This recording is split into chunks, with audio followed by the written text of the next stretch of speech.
Hello, everyone, and welcome to another episode of Geeked Podcast. I'm Mike. Justin. Jordan. And we get together every week or every few weeks to chat for an hour or two about everything from film, television, music, books, comics, games, toys, and sports. The music provided in our intro and outro is from Mevio's Music Alley. You can check it out at music.mevio.com. If you'd like to contact us, there's several ways you can do so. You can email us at geekedpodcast@gmail.com. That's geeked, Geeked, podcast@gmail.com. You can like us on Facebook under Geeked Podcast. You can follow us on Twitter at Geeked Podcast. And you can leave us a voicemail on Skype by reaching out to Geeked Podcast. Keep in mind that nobody will answer when you call, so please just leave a message. You can subscribe to the show via our Podbean website at geeked.podbean.com. You can also subscribe to us via iTunes. Just search for Geeked Podcast. You can also rate and review our show on iTunes. Please do so, and while we can't guarantee it, we'll do our best to work your suggestions into the show. If you reach out to us in any of these formats, we'll do our best to work your questions or comments into the show. You can also find all of our contact and subscription information in the show notes each week. So what's new, guys? What's shaking? Not much. I just went out and saw Let's Be Cops today. It is awesome. It was good? Yeah, really good. Not something that's going to influence a whole group of criminals to go out and try and be cops? If anything, it would influence them to take to the streets and fight back for their neighborhoods. So it was a riot. It was hilarious. It's been a long time since I've been into a theater where, like, the crowd was laughing out loud. Like, everyone was laughing at this movie. So that was pretty sweet. Right on. What about you, Justin? What's shaking? Not much, man. Just same shit, different day.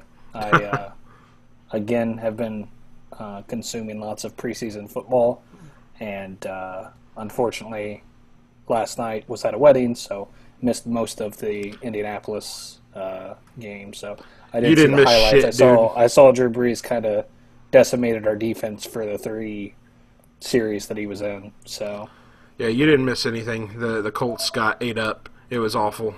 Yeah, I caught a little bit of it on the replay this afternoon.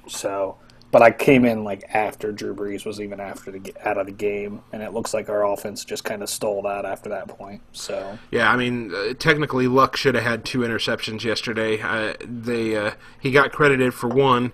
The second one got called an incomplete pass, but on the video replay showed the guy actually caught the ball, and the Saints didn't challenge it for some reason or another. But yeah, they looked out of sync. The receivers were dropping passes and stuff. It was bad. You didn't miss anything. You didn't miss anything at all. So we're going to try a new format for the show this week. See how it goes here, and we may alter things again if things don't go smooth. So we're going to open up with a little bit of hitting some quick pointers on some stuff that has come up here recently here. Try in an effort to try to stay topical and on top of current events. I thought I'd go ahead and hand the floor over to Justin to get us started on that. Sure. Well, basically, just want to touch on some stuff that I've been watching this week. 2 TV shows and a documentary that I was able to catch. The first is The Strain series on FX. Guillermo del Toro, based upon a book that he wrote. Well, I guess technically Chuck Hogan wrote it, but he was kind of the hive mind behind the actual concepts and events that unfold in the book. But we've been watching that for about 4 episodes now since it actually debuted, and it is terrible. It is such a fucking bad show. I read all the books when they first came out. They came out about 5 or 6 years ago was when the first one came out, and as books tend to do, that every couple years the next iteration in the series came out. But basically, it's kind of a send-up of zombie fiction and vampire fiction. So the zombies in the actual book are kind of almost like a disease process. They're like a parasite that gets into the people, Right. and then that turns them into vampires. But it's almost more like a zombie show because there's a lot of gore. There's a lot of, people coming back from the dead in an unsexy, unflattering way that a lot of vampire lore kind of attaches itself to. Yeah, almost sounds like the way that they tried to do the Will Smith I Am Legend. Yeah, a little bit. Except for, with Guillermo del Toro's involvement, obviously it's it's even more over the top. Obviously, a lot of practical effects, as is always the case with Guillermo del Toro. But like I said, the book itself it's an okay read. The dialogue's really ham-handed, but there's some cool character beats throughout the entire series of the books. But the show is just absolute and total dog shit at this point. It is the fucking worst. It's Corey Stoll, who he played in the first season of House of Cards. He's also going to be in the upcoming Ant-Man film they announced at Comic-Con this year. He's going to be playing kind of the bad guy in the Ant-Man movie. So he's kind of an up-and-comer, but first of all, they have him wearing this like terrible Christian Slater hairpiece because he's bald. But they have him wearing a hairpiece that's just so god-awful.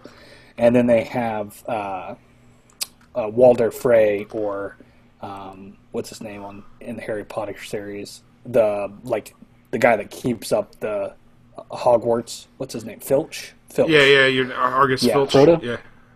Frodo. Well, actually, and Sean Astin, Rudy himself, is in this show as well. It is terrible, though. I'm not bringing this up as a recommendation. I'm bringing it up to warn people away from this show. It is so bad.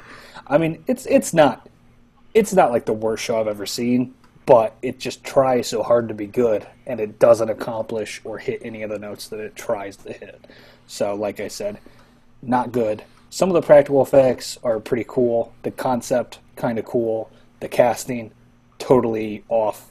And avoid this show. It is just not good at all. So, and then the next TV show that I've been watching it's an HBO series, The Leftovers, based on a book by Thomas Perrotta. Damon Lindelof attached himself to this, so it's kind of him and Thomas Perrotta are kind of the showrunners here.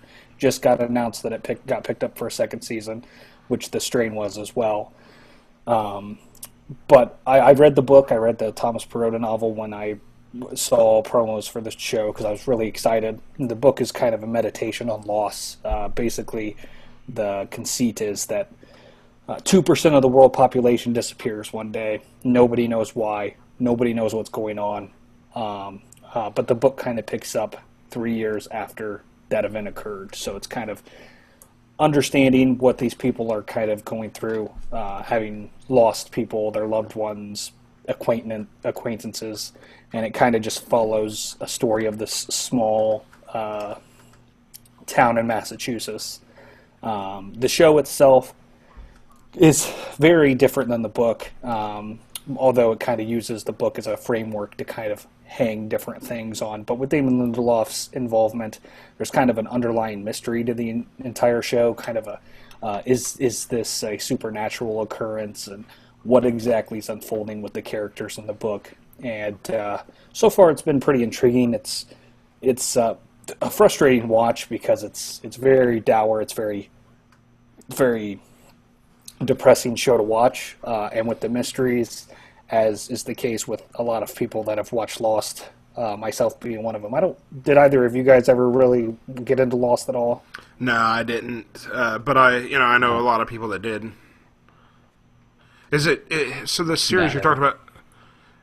Is it kind of like the Left Behind stuff? Well, that's the thing, is it doesn't ever say specifically that it is the Rapture, and the book and the TV show kind of go to great lengths to kind of not ever examine what exactly the disappearance was. So it's kind of ambiguous. Then. So it's not really necessarily, it doesn't deal with religion, although it does have, hugely religious undertones.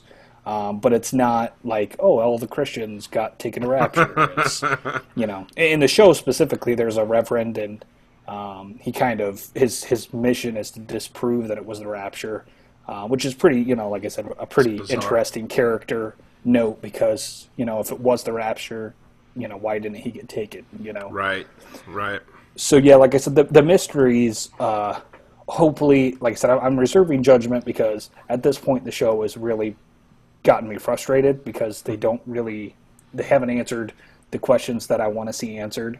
And unfortunately, I was disappointed when it said it got picked up for season 2, because the whole pitch was that this first season was kind of a self-contained season. And a lot of U.S. shows, which I'm sure we'll get into when we get into our main discussion, they tend to last way too long. They don't have an idea of a logical endpoint, and that really, I think, was the downfall of Lost. Was it got interesting, it got popular, and it probably went on for a couple more seasons than it actually should have. And then it kind of loses its steam. The writers aren't able to kind of craft a story and narrative that's super interesting or compelling. So, right. And then the third item on my list, like I said, the first two were TV shows. This one is a documentary. It is TMNT, The History of the Ninja Turtles. Not the best documentary I've ever seen, but really hit the nostalgia for me. Really just kind of, threw a softball right down the plate for me to hit a home run, because I loved the Ninja Turtles. I was a huge Turtle fan. Yeah, I was too. They were kind of an integral part of me growing up. I think I was probably a turtle for 4 or 5 years when I was a kid for Halloween. And all of the toys, which just the other day I visited Mike, and he pulled out his tote full of Ninja Turtle action figures, and I wanted to break into his house later and steal them. And I'm glad that's what you said he pulled out. Yeah. Hey, wait a minute. I wouldn't have shown you those toys. Zing. So in this documentary, did they ever explain what the secret is of the ooze? No, in the documentary, it is interesting, because they do talk, like Eastman and Laird. There's a lot of it focuses on the actual original comic book series, and kind of the formation of the writing staff that kind of oversaw the Turtles as they were transitioning into, basically a toy franchise. I mean, let's be frank. The fact is, they went to Hasbro, and Hasbro was like, check it out, we're going to make a cartoon that pitches all of our toys. And obviously it worked, because they made they didn't go to Hasbro. Turtle super fan. Well, Hasbro. Right, no, it wasn't Hasbro. It was... Playmates. Right. But yeah, like I said, it deals really heavily with the comic book, and then the transition into the actual the first iteration of the animated series and the toys, the toy line. I mean, it does kind of touch on the movies, but not really anything probably past, the mid-90s. It doesn't talk about the new CG animated series that's on Disney or Nickelodeon or anything about the new Michael Bay shit show. So I say that without having seen the Michael Bay movies. So. We're just making an assumption here. Yeah. So I'm a huge Teenage Mutant Ninja Turtles fan, and I really want to see this documentary. I am curious, did they actually go into talking about the origins of the Turtles? Because I know the story behind it, and it's a really interesting story. Not that I recall. I mean, they kind of talked about... they kind of paid lip service to Eastman and Laird having a conversation, but nothing super in depth about the actual concept that kind of launched the entire franchise. So. Yes, so the whole thing with Eastman and Laird is they were huge Daredevil fans, and at the time, Daredevil was in the middle of a big run. I can't remember what specific run was going on, but anyway, they were really influenced by Daredevil, and if you hear them talk about it, they'll talk about how the ooze that transformed the turtles into their size, their size and transformed Splinter and such. That ooze was actually the leftovers of what splashed and hit Daredevil as a child. So the whole thing is a big takeoff of Daredevil. It's a huge parody of Daredevil. That's and cool. yeah. So if you get a chance, you should read that story. It's a really interesting story. Yeah. I mean, the documentary does kind of touch on their homages to popular comic books at the time. I mean, they kind of go into how they kind of aped Jack Kirby and Frank Miller and stuff like that. Like, they showed actual like scripts that they had written where it was like kind of describing the scene and saying that it was kind of Frank Miller-esque, like specifically Frank Miller they referenced in the script that they were kind of writing for the comic book. Yeah, the original comic is super dark. I mean, it is really dark. If you get a chance to read it, if you've never read it before, it's outstanding. I highly recommend it. I've read most all of it, and it's really, really good. Yeah, I think they released, like, for their 50th anniversary, they have a couple big hardcover deluxe editions, kind of collecting. It's probably been 50 years. Not 50. Was it 30? 30? Might be closer to 30, maybe. Probably 30.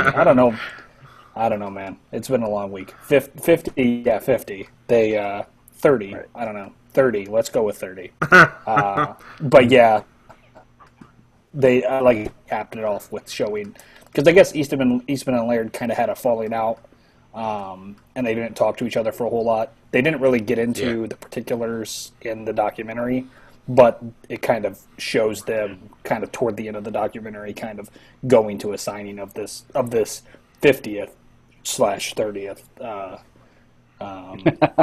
event with this re-release of their original work. So yeah, there's a big story behind the whole separation of Eastman and Laird, and I can't remember which one is still in control of the franchise. It might be Eastman, but I can't remember for sure. But the whole thing with the Turtles, their whole story is really interesting. Eastman and Laird's story is even more interesting. We have Eastman and Laird basically to credit for the direct market sales of comic books.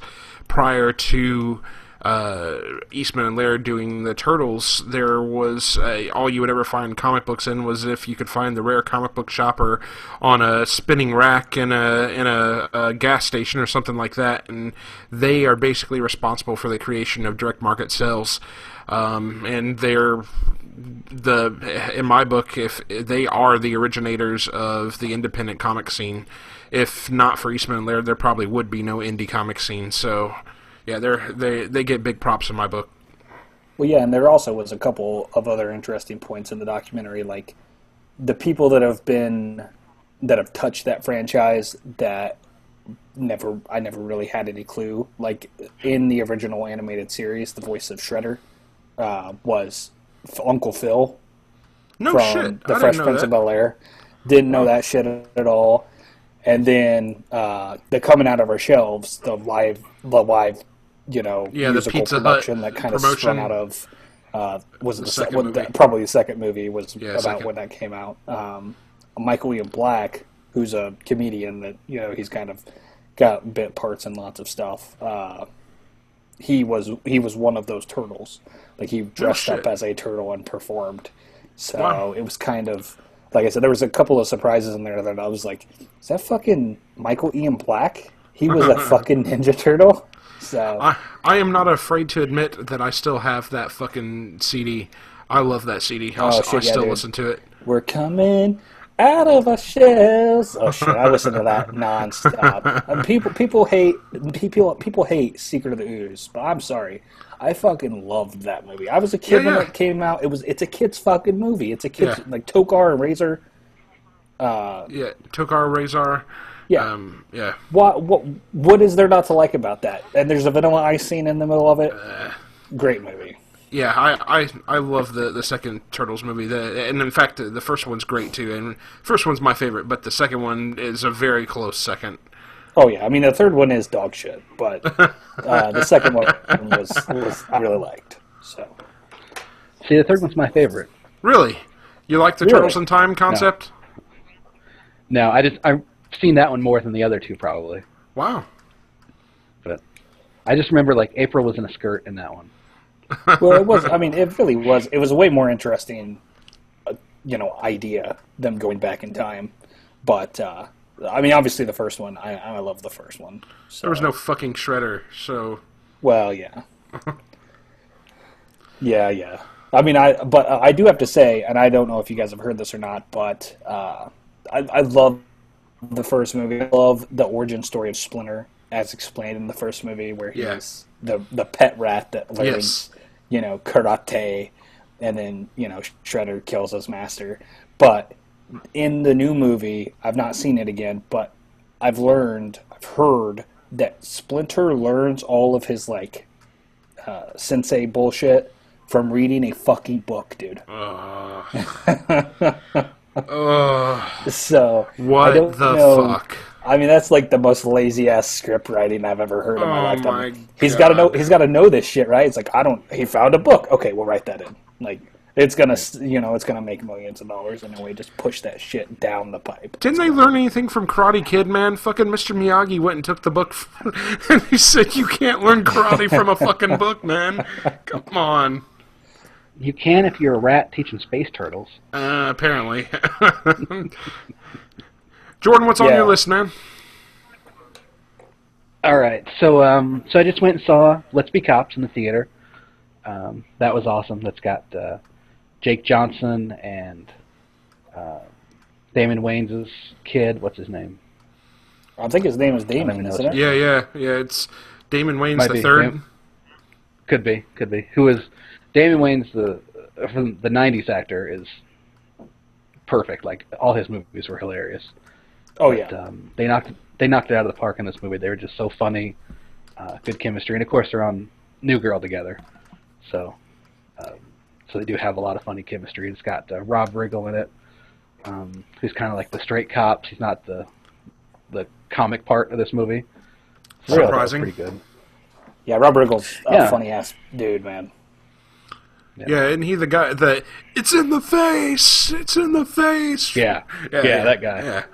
Yeah, so I know he played a straight man, and he had a pretty good message at the end of the movie. Because obviously they get found out that they're not real cops, and they get into trouble, and he basically says and take those stupid costumes off. You got to earn wearing it. And I thought that was a good message, about the cops, and it really does show cops in the right light of, they should be heroes and they should be the good guys.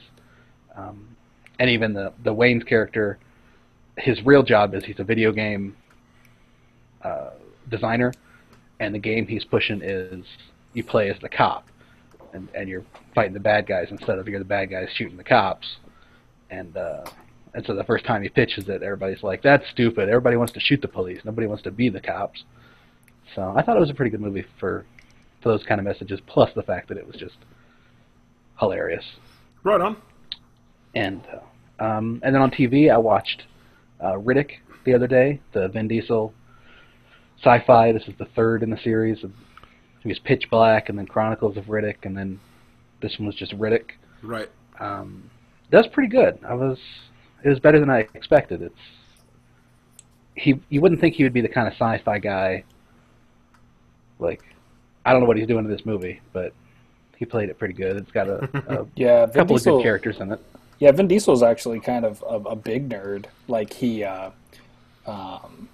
There's a game, or two games actually, Chronicles of Riddick, Escape from Butcher Bay, and then what is the other one? I forget the second one, but he was hugely involved. He funded the actual development of those two games. They're really awesome games. There was a re-release on 360 that was really cool. But yeah, he's way more of a nerd than you would think that he was. Looking at him, you'd be like, "Oh, that dude's not a nerd." But yeah, like I said, the Chronicles of Riddick franchise is kind of his baby. He kind of pushed for Riddick to be made, as far as what I've read and heard. So yeah, it's got Dave Bautista in it from Guardians of the Galaxy, the wrestler. He had a really good role in it. He was probably one of the better mercenary characters. Him and Katie Sackhoff is in it. I know her from, she's one of the deputies in Longmire. She's probably been in some other things too, but she's hot. She was pretty good in this movie. And the CGI was really good. Like, it looked like a space planet, but everything looked good. The animals looked pretty flawless. So that was pretty good. Right on. Yeah, I actually haven't seen hardly any of the Riddick movies at all. I've seen bits and pieces of Pitch Black, and I've seen bits and pieces of the second one. They didn't seem like it was going to be something that was going to be up my alley. Maybe I need to give them another try. Oh, yeah. I would definitely. I didn't like the second one as much. I thought that was kind of a departure from the idea, but the first one and then this third one go like hand in hand. Awesome. Yeah, because like I said, I would definitely recommend Pitch Black because it's kind of like a almost like a zombie chase movie or something. Like, there's not. Yeah. The second one really crawls up its own ass with like the mythology, and there's like these secret super race of people, and it gets really, really confusing. But the first one is kind of straightforward. This guy's a badass. He got his eyes. They call it a shine job, and so when obviously it sounded a lot more cool when Vin Diesel's like, I got a shine job, you know. So, but the first movie I would definitely recommend, and if this third movie is more closely aligned with it, I need to check it out. Is it on Netflix? I saw it on Cinemax, okay. So you could probably find it on, if you got those channels. It might be on Netflix. I haven't seen it yet. But yeah, like the first part, it kind of briefly like summarizes where the second one ended off, and just kind of quickly says, so this happened, and now I'm here. And then it feels more like the first movie. So it's kind of looks like he's going the right direction with it now. Right on. Yeah, I'll have to take your guys' recommendation and check him out. Like I said, I've only seen bits and pieces, so yeah, I'll give him another try. Yep. So what about you, Mike? Yeah, so I just had a few things here. Right off the top, by the time this podcast probably goes up for download, it might be a little too late for this, but I thought I'd go ahead and throw it out anyway. So currently, if you are an action figure collector, specifically if you like the Masters of the Universe classics that Mattel has been doing on MattyCollector.com for the last several years, we the Heat fans are trying to save the line at this point. We only got 90% of the required subscribers for the line for next year, and Mattel is doing their best to wrap up the line, give us remakes of the entire vintage line by the end of next year, which is what everybody wants. That would complete the line, if you will. So Mattel opened it up this weekend to get one final drive to get that last 10% to save the line here so we can finish it up. So if I do happen to get this up before the end of the day Monday, if you are a He-Man fan, even if you've never seen these particular figures before, I'd highly recommend going to MattyCollector.com and giving them a look and taking a look at possibly subscribing to the line. You may find that you love it. The other thing that I was really wanting to talk about here is the big rumor floating around right now about Disney wanting to release the unaltered original Star Wars trilogy on Blu-ray. Sounds like there's quite a bit of hurdles that Disney's going to have to jump through to get there. I personally think that they've got all the money in the world to be able to make something work with Fox to get A New Hope, because Fox, I guess, owns A New Hope for life, from my understanding. I think they could make something work with Fox to make that happen. I think the bigger hurdle is asking George Lucas's permission to do so, because I don't think that they owe it to him, because technically Disney owns the Star Wars franchise now. But I think that they were kind of respecting his wishes as far as that was concerned. And I think that's going to be the bigger hurdle, is to get George to agree to allowing them to releasing those unaltered movies. Personally, I hope they get it done. It needs to get done. I hate most of what they've done to the Star Wars trilogy in special editions and edits and shit. I could do without the stupid-ass Darth Vader screaming no at the end of Return of the Jedi now. Fuck off. I could do without fucking Greedo shooting first. Fucking let Han be a badass in A New Hope. Come on. Let's get back to the original shit. I think you might be taking things a little too seriously. I love Star Wars as much as anybody, but that's all, like, it's Star Wars. It doesn't really matter. Well, if I watch it, they shoot at the same time. Who cares? Yeah, I have to say, and that maybe this is probably where, my opinion doesn't align as closely with, the nerd culture as everyone else does, but I watched Star Wars as a kid. It never captured my imagination until the release of the remastered editions. I remember specifically for Christmas getting the gold box 3 VHS tape set. Yeah, the 97 special edition. Right, and so to me, that's kind of... Lost you, Justin. That's kind of stuck now with the... Are you there? Yeah, we're losing you, man.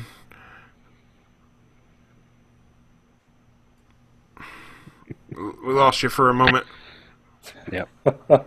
Must have been the Force. Am I back? Sounded like your audio was going out. I think that was the collective Star Wars nerds coming at you and being like, no. Oh my god. Anyway, so like I said, to me, the shitty dewback CG and the removing, fixing the shit underneath of the Land Cruiser and shit like that. To me, like, that's just Star Wars to me. So removing it, doesn't necessarily speak to me. Now, the stupid ass no scream at the end of Jedi, like, Empire, get the shit out of here. Like, yes. Get the shit out of here. It's so fucking stupid and corny and bad. But other than that, I don't know. Like, the Greedo shooting first controversy, I think, has just been way blown out of proportion by the fan base. I don't know. I mean, like I said, I think I won't disagree that it does kind of change the context of the scene a little bit. It completely changes the fact that Han's a badass. Well, maybe it makes Han more of a badass because he was able to dodge the shot from Greedo and shoot. It wasn't even a dodge. I'm just saying. Just think about it for a second. Maybe he's more of a badass because he's got such fast reaction time that he can shoot Greedo, even as Greedo shot him first.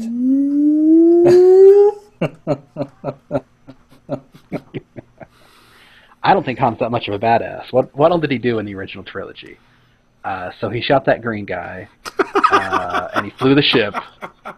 And then, let's see. Oh, yeah, he got the ship caught in the tractor beam. If he's such a good pilot, he should have known they're going to have a tractor beam. Like, you see one single TIE fighter out in the middle of nowhere space, and you don't think, like, there's probably a station or a ship around here.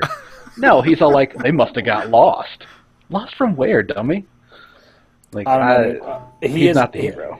But who's the hero? Luke Skywalker? More so than Han, definitely. Chewbacca, no. I think, I'm sorry. Chewbacca is definitely more of a hero than Han. Yeah. I'm sorry. Luke Skywalker, I like Mark Hamill and I like Star Wars, but like Luke Skywalker is he just is not as good as every other character that's in that movie. Even Leia. Like I would much rather hang out with every other person in all of those movies than Luke Skywalker. Yeah, I'll give you that. And I'll say probably the best thing that I picked up from the original trilogy is the Empire really is the good guys. If you watch all six episodes, the Empire started as the Republic, so that's the collective society. And then maybe they went wrong because of politics, but that's going to happen. But now you look at the rebels like they're just a bunch of terrorists. They, you blow up the Death Star twice, you're bad dudes. I'm sorry. I gotta disagree, Jordan. yeah, I'm not. I can't get behind you on that one, Jordan. Nope. Pro Empire right here.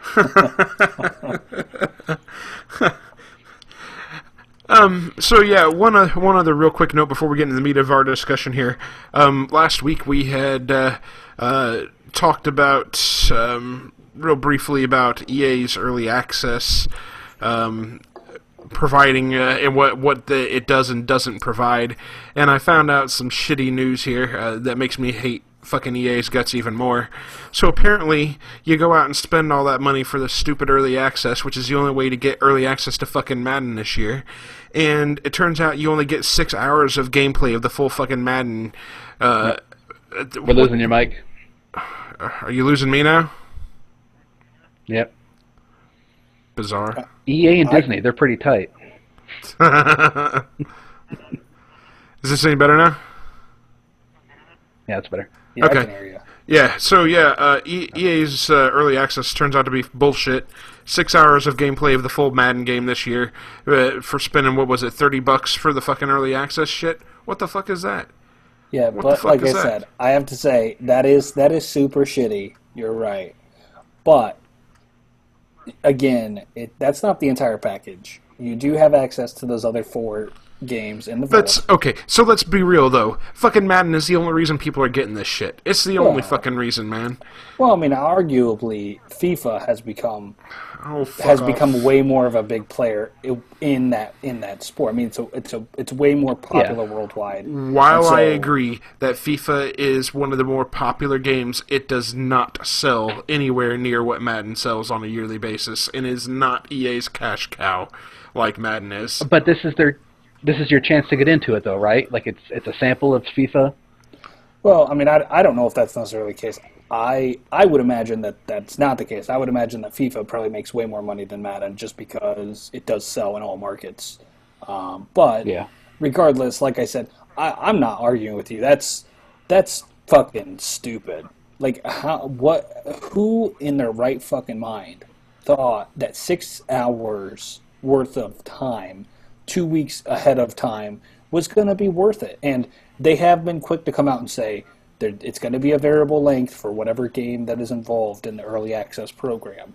But, like, Dragon Age Inquisition comes out later this year. I'm not necessarily I've never played the other ones. I'm interested to maybe check it out. It's not something I'm super excited about, but it's a gigantic RPG. If they only grant people 6 hours in that, you might only get, through the first couple missions. You're not going to get a really good taste of what the game is like. I mean, with Madden, it's Madden. You know what it is. 6 hours probably kind of lets you see all of the new stuff that you need to see.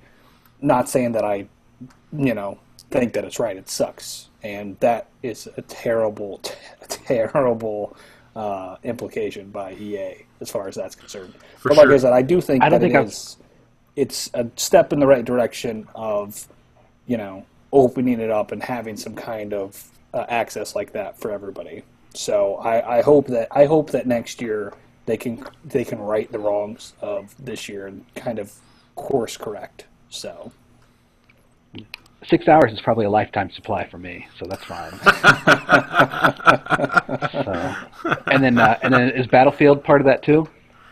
I don't think so at this point. Is it? Do you know? Yeah. I think Battlefield 4 is part of the. Oh, is it? Okay. Yeah. So I mean, basically, you're getting Battlefield. I think it's probably been reduced at this point to $40. So you're getting Battlefield essentially for $10 off 2 of the older iterations of sports games and Peggle 2, which Peggle 2 is pretty fun. So. Okay. So I can see the merit of that program for like parents with teenage kids. Christmas is coming up. You get them this, see what games they like, rather than shelling out $60 for Madden, $60 for Battlefield, $60 for Dragon Age Inquisition. Like, let's spend $30, see what you like, and then if you want the game, I'll buy the full game. And if you don't like it, I'm out $30 this year. That's not terrible. But somebody like Mike, you probably don't need it. Yeah, like I said, I think that it doesn't really serve the main Madden fan base And I do think you're right. I mean, the timing of this actual rollout of this program kind of coincides with the release of Madden. And obviously, that means a lot of Madden fans were looking at it saying, hey, if I sign up for this, I'm going to be able to play Madden, a couple of weeks early. And then, of course, they kind of pulled a bait and switch and said, oh, by the way, you only get 6 hours of that time to play Madden. So, which sucks. It just does. Yes, it's complete horseshit, EA. Complete horseshit. Okay, so moving on. Meat of our discussion this week is going to actually be going over some of the television shows we're looking forward to for this fall. I'm sure many of us are probably going to have the similar likes and dislikes if you're listening to this show. So maybe you're even going to catch on to some shows that you didn't know were coming. So, Justin, you want to go ahead and open up with one? Sure. Well, the first one that I have is Battle Creek. It's got picked up by CBS, and right now they haven't released an exact date as to when the first episode will air. But apparently, from everything that I've read, the concept of the actual show is there are 2 FBI agents. One's Joshua Duhamel, from Transformers fame. He's probably famous from lots of other stuff, but I think soap operas, maybe. Yeah. I mean, he was on Vegas and some other television shows. And then Dean Winters, who is the Allstate Chaos dude in the Allstate commercials. They are partners, and one of them's like really straight laced, and the other's kind of a, more seedy investigator. So he kind of gets into the gritty stuff. But the main thing that's got me interested is Vince Gilligan's involvement. Vince Gilligan, the showrunner, co-creator of Breaking Bad, kind of the genius that was one of the best television series of all time. If you haven't seen Breaking Bad, go check it out.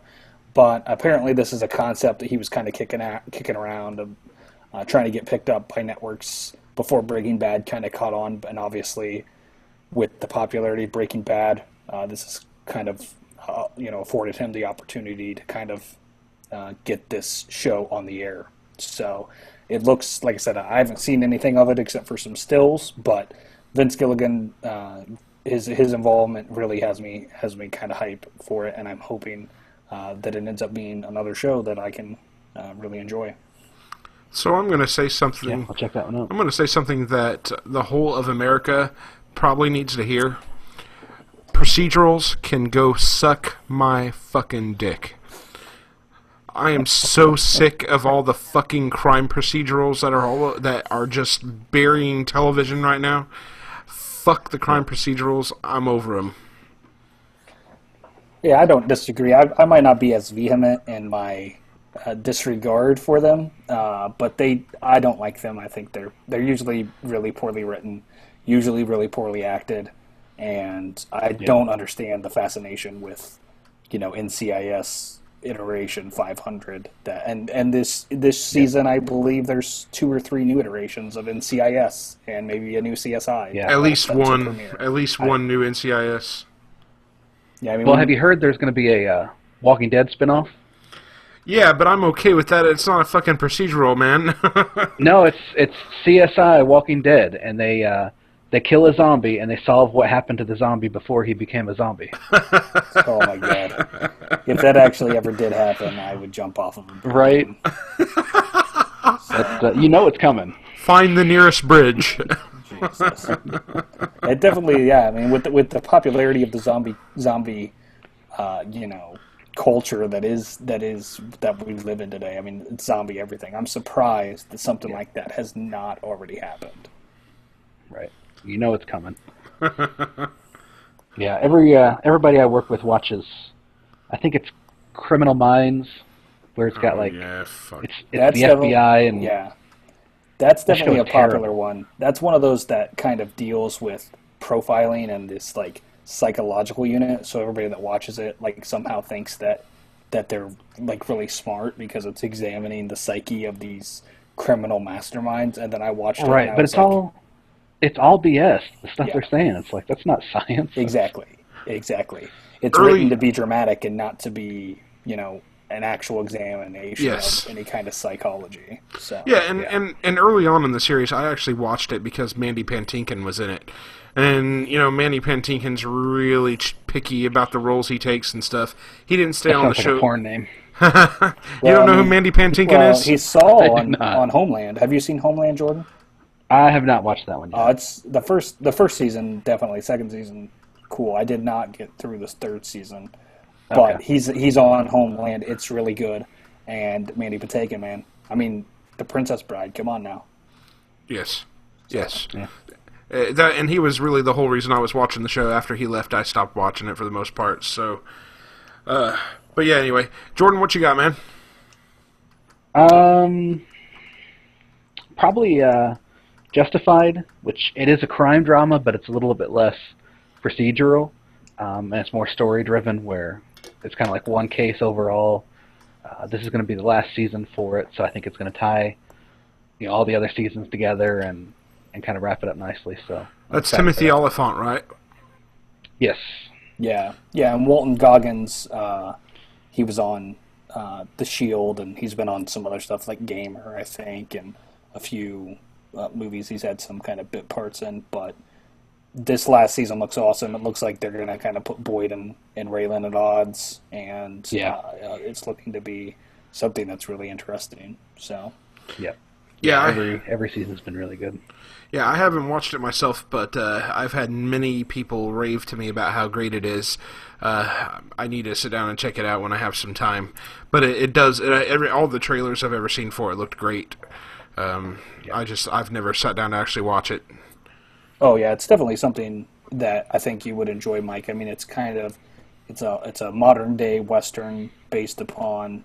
Oh shit! Now my brain just left me. The writer of the books that the show's based on. Do you know that, Jordan? I don't. I think he just passed away last year. Yeah, he just passed away. But he's written like 50 some what crime is his novels. name? I cannot believe I can't remember his name. I gotta look it up. But yeah, like I said, it is kind of a little. It's a little procedural at times, but it's definitely got like a whole. Elmore Leonard. Elmore Leonard is the name of the author of the book series that the show is based on. But it's got kind of like a big bad that he's dealt with every single season. And this last season, Walton Goggins' character, who almost at times has been a more likable character than Rayland. Him and Rayland, which is the main character, Timothy Oliphant, are going to be at odds. I think you're more sympathetic to him because you see that he's struggling. Like he's a criminal based on necessity at times. Yeah, I mean, I think like one of the underlying themes of the show is kind of fate, or are you fated to repeat the ills of your family, and what does it mean to get out of that, and so this last season is probably going to mind that a whole lot, because obviously there's that fork in the road between Walton Goggins' character and Timothy Oliphant's. Like, they both chose diametric opposite of paths. So yeah, and I just like Raylan. Sometimes you really do support him, but sometimes the choices he makes, it's like they don't make sense. Even if you look at his character choices, you get to the end of the episode and he's like, I'm gonna go the other way, and sometimes it's very frustrating to like him. But Boyd, like, he's just smooth. You gotta like him. Yep. Yeah, for sure. Do you know when that starts up, Jordan? I don't. It's typically a couple weeks after Walking Dead. Okay. So I'd say... And it's in an October, FX show, right? November. Yep. Yeah. That might actually move to FXX this season. I think it did last season. Okay. So, one of those. Okay. Yeah, so my first show that I'm really looking forward to this fall is going to be Foo Fighters' Sonic Highways on HBO. It debuts on October 17th. If you are a Foo Fighters fan, my understanding is that this is going to be a pretty insightful look into the making of a record. The series is going to follow the Foo Fighters as they travel to these different famous recording studios across the nation and recording tracks for their new album, Sonic Highways. Really looking forward to it. I love Dave Grohl. The man can do no wrong in my eyes. One of the true musical geniuses of our age. And yeah, I'm really looking forward to it. Yeah, for sure. As long as they're going to be fighting fools. Yeah, Mr. T's in there too. They drive around in the A-Team van. Yeah. So. I'm sold. No, I mean, I'm a huge fan of the Foo Fighters, a huge fan of Dave Grohl. I don't know how somebody can be involved, with one of the most influential bands of all time, Nirvana, and then deal with the, tragedy that was the dissolution of that band. I mean, obviously, it's pretty infamous, and then spin off into so many different directions, and then lead, Foo Fighters. I love the Foo Fighters. I love every single Foo Fighters track. I've never listened to a Foo Fighters song and not liked it. And Dave Grohl just seems like a super genuine guy and super entertaining and funny. And so a show kind of focused. Well, that's just for the media. Well, yeah, maybe he's an asshole in real life. I don't really know. But everything that I see, much like Peyton Manning, he's a pretty stand-up guy. Yeah. So, right. But yeah, like I said, I think when they were, was there a documentary a few years back, Mike, that you're aware of? Because I want to say that I remember like a scene with him and his kid. Yeah. There was a recent Foo Fighters documentary, and I actually have it. I think it's called There and Back Again. I might be wrong. I think you're right, because I remember watching. That's one of the things that really endeared me to Dave Grohl, like kind of as a person as opposed to as a music icon. Like he just seemed super down to earth and genuine. And when somebody's that famous and influential, like it's always nice to see somebody that's kind of, doesn't have such a high opinion of himself. So his that Foo Fighters documentary is outstanding. If you have never seen that documentary, I highly recommend you go out and find it. You can probably find it for cheap on Blu-ray at your local Best Buy or even online. It's an outstanding documentary, and actually it's called Back and Forth. Okay. Yeah, it actually... Did it chronicle the making of an album as well? Yeah, so it takes you from Dave's beginnings with Nirvana up through the recording of Wasting Light, which was the last Foo Fighters record. Right. Yeah, so I'm a huge Dave Grohl fan. There hasn't been a project that he's been involved with that I've disliked. Not just Foo Fighters, but some of the other stuff he's done too. Like he was the drummer on the first Tenacious D album. He was the drummer for Queens of the Stone Age on one of their records.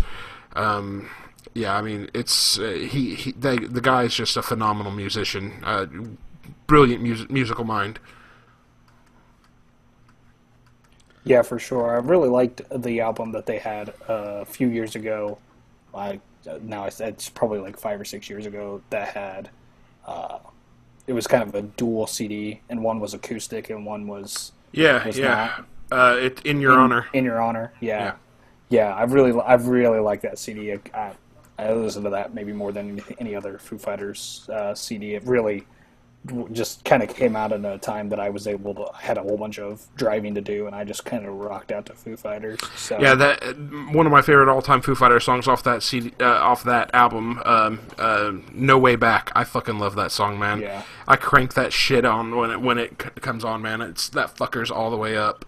Yeah, I love the Foo Fighters, and we're totally getting on a tangent here, but the Foo Fighters like kind of mix this grunge, kind of angry rock, but super deep, and also can kind of, like I said, the acoustic tracks. That acoustic CD is really, really fantastic too. Like they're able to scale it back and be, a little less hard. So. Well, that'll move us back over to you, Justin, for your next one. Okay, well, like I said, I mean, it should be no surprise to anybody, as I espouse my love for Breaking Bad, that I'm also looking forward to the spin-off of Breaking Bad, set to premiere sometime this fall on AMC. I don't believe that they've actually ever come out and said when it's supposed to debut, but Better Call Saul, dealing with the misadventures of Saul Goodman. From everything that they've put out, it's supposed to be a prequel to Breaking Bad, so with kind of cameos from series favorites. But I loved Breaking Bad, like I said, and I really like. Man, my brain is not working tonight. The guy that plays Saul. Do you know his name, Jordan? The actor that plays Saul Goodman. Jordan? Did we lose you, Jordan? May have. Hopefully Jordan comes back here in a second. It's Bob. What's his name? It's Bob Odenkirk. Man, like I said, my brain is not working. Bob Odenkirk. Like I said, he's great as Saul, this kind of seedy, petulant lawyer that is willing to do whatever he needs to kind of pay for his really poorly colored suits. It looks really good. Like I'm looking forward to it, and any chance that I get to spend more time in the Breaking Bad universe is a win in my book. So yeah, I never got a chance to watch Breaking Bad, but my understanding of the show was that it was outstanding. It didn't seem like it was going to be my cup of tea, and that's why I never bothered with trying to watch it. But everyone that I know that has watched it has just raved about how great it was. Yeah, I mean, I definitely would say, Mike, that I think that it might be something that you would enjoy it. It's not probably totally up your alley, but it is a show that, and I hate when people say this, like, oh, just watch like 5 or 6 episodes, like invest 5 or 6 hours of your life and then you'll like it. But it is a show that takes a little while for you to, unless you're just really hooked by the pilot. The pilot is really interesting, and I would definitely recommend you check that out at least. But you got to put a little effort into pulling out, the things that people really like about the show, and it really evolves from that first season in a really organic way, and the evolution of the characters. Really, I've not seen characters, change and become totally different by the end of the series. And kind of the pitches that Vince Gilligan had was he was going to take Mr. Chips and turn him into Scarface. And so the progression of Walter White's character throughout the series kind of totally nails what they were going for there. I mean, he really becomes a monster by the end of the series, and you're like, man, this guy is such an asshole. But then, like, at the same time, you're kind of rooting for him. It's just, like I said, it's brilliant writing, and specifically the last 2 or 3 seasons, they brought in some, like, really prolific and up-and-coming directors, like Rian Johnson, the director of Brick, and The Brothers Bloom, recently attached to Episode 8 of Star Wars, and Looper he also did. And then... I think he was nominated for an Emmy this year. He directed the second to last, the penultimate episode of Breaking Bad. So, like I said, it's something I'm definitely looking forward to. So. Yeah, right on. And you said that they haven't announced a start date for that. Not that I've seen. I mean, there may be one floating out there that I just did not catch, but I've kind of been following the show, so if it's out there and I don't know about it, I would be surprised. So, right on. You think we should move on, or you think we ought to wait for Jordan here for a second? Yeah, I mean, I think in an effort to kind of move along here, if you want to pick something from your list that maybe Jordan might not be as into while we're kind of waiting for him to join back in, maybe we can discuss that while he kind of troubleshoots on his end. Okay. Let's throw out that we've got the forthcoming start of Constantine on NBC.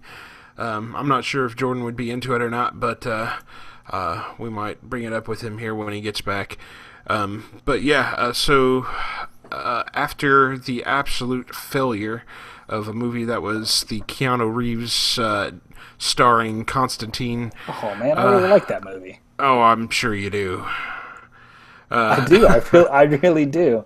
I've never read the comic book, so I don't really have a super deep knowledge of the character itself. But I thought the movie was really cool. Like, I mean, it's not like my favorite movie of all time, but I enjoyed it. I thought it was kind of a neat riff on, this concept of angels and demons. So I don't know. I don't know if the TV show has anything to do with that Keanu Reeves movie or not. I have no idea. Yeah, I very sincerely hope it doesn't. Admittedly, my comic book knowledge of the character of John Constantine is pretty limited. But what I do know of him, I know from the outstanding Alan Moore run on Saga of the Swamp Thing. In fact, I'm fairly certain Alan Moore was the creator of John Constantine. And Constantine was basically helping Swamp Thing try to fight the supernatural through several issues and several story arcs in the Saga of the Swamp Thing. And in fact, at one point, even helps Swamp Thing go to hell literally to rescue Abigail Arcane, which is one of my absolute favorite Swamp Thing stories of all time. But yeah, the Constantine character deals in the occult, and it seems like it's going to be up the alley of those that dig on the whole idea of demons and angels and afterlife in general, I think. Oh yeah, for sure. Like I'm a big Joss Whedon fan. I'm sure that'll kind of bear itself out over the podcast that we do in the future. But Buffy and Angel, always thought that they were really interesting, and of course, they were kind of more intrinsically linked to vampirism, but specifically Angel itself kind of dealt with demons and demon hunting and stuff like that. So it could be something that I'm interested in. I've watched some Supernatural, but not a whole lot of, not enough of it to talk super knowledgeably about it. But I've heard that it's a pretty good show, and if this show kind of hits that concept, it could be something that definitely is interesting. And like I said, I really liked. My only connection to the actual property is the Keanu Reeves movie, and I'm not saying it to just get your engines revved up. I really liked it. I thought it was kind of cool. So, what exactly was your objection to the movie? 2 words: Keanu Reeves. Oh man, don't hate on Keanu Reeves that bad, man. I am gonna hate on Keanu Reeves that bad. He was fucking awful. Awful. He is hit or miss, but I think Keanu Reeves just gets a really bad rap, man. I mean, like, he was Neo. He did a good job in the first Matrix. The first right? Matrix. Well, I mean, the second two, I'm not as big of a hater on the second two as most people are, but he served his purpose in those 2 movies. And Point Break, awesome. Why does everybody look back at Point Break like it was some great movie? Because it is so good. Oh, fuck off. No. You need to watch it again. You need to watch it again, Mike. We need to watch it together, and I can change your mind, because it is fantastic. Dude, if we're gonna watch that, then you need to finally sit your ass down and watch The fucking Crow. You've had my fucking Blu-ray of that for almost a year, brother. Yeah. And well, I already watched Spawn, so fuck I thought I was kind of covered in that aspect. Get your ass out of here, man. Get your ass out of here. It is nothing like fucking Spawn, man. Fuck Spawn. You're probably right, but I mean, there you can't deny that the story is kind of similar, right? There's nothing similar about it. Fucking Spawn made a deal with the devil to come back. Well, isn't that kind of what Crow does too? No, No, there's He no comes deal back with the from the devil dead. made. Yeah, There's but come no on deal now. with the devil made, man. No deal with the devil at all. Okay, I don't know enough about the Crow. I just like to give you shit. So, is Jordan trying to get back on, or are you texting him, or I don't? I sent him the link again, and he's showing online here, but he's not responding. I'm wondering if his computer froze up. Well, in that case, I'll go ahead and jump on my next topic. Like I said, this probably isn't totally in Jordan's main interest as well. Grace Point premieres October 2nd on Fox. It is the Americanized version of a BBC series that aired last year called Broadchurch, dealing with a death of a young boy in a small town, and it's kind of built up as a mystery as to who could have possibly, you know, committed this heinous act against this boy. The Broadchurch series was fantastic. It was absolutely one of the best shows that I saw last year. It aired on BBC America. I really saw, and again, like I said, in our discussion of the difference between U.S. and a British TV, it had a lot, like it had a strong story with a great endpoint that it wanted to arrive at, and it really nailed it. I mean, there was some super emotional gut punches. It deals a lot with the family that's dealing with the loss of their son. And so it's a super emotional roller coaster. If the American version, you know, even delivers 70% of what the British series does, it'll be fantastic. David Tennant, one of the Doctor Who favorites out there. I've never really watched a lot of Doctor Who, so I don't really have that strong of an attachment to him. But he did a great job. Apparently, he is starring in Graceland, so it is something that could be. You know, could be good. It could be terrible because sometimes American remakes of British television shows are just god awful. So Is it a fucking other crime procedural? well, it's not really so much of a procedural. Well, like I said, at this point, talking about Broadchurch, it's not really a procedural as much as a main mystery of what's happened to this boy. So they kind of examine the main characters are. Like I said, David Tennant and one of the lead police investigators. She's a woman, and they kind of go through the town. And Filch is in this is in the British series as well as this store clerk with a checkered past. And they kind of allude to, you know, like I said, as good mysteries do. They have red herrings. They have surprises at every corner. And Broadchurch was really fantastic. I mean, if we ever do a suggestion show or something like that, I can't recommend Broadchurch highly enough. I can't recommend a lot of British television shows that I watch regularly more highly, but Broadchurch is fantastic. And if, like I said, if Grace Point is able to, I think I just called it Graceland a second ago. No, it's not about Elvis or anything like that. It's if it delivers, like I said, even 70 or 80% of what Broadchurch delivered, it'll be a really good television show. Is it going to have a blonde with a tennis racket? No. No. Those are the only American remakes of British television shows I watch. Well, I'll just throw my last thing out here that I know is not on everybody else's list. A show called Togetherness. Just so I can get my list kind of out of the way here. It's a show. It's an 8-part comedy series going to air on HBO. Written, kind of oversaw by the Duplass brothers.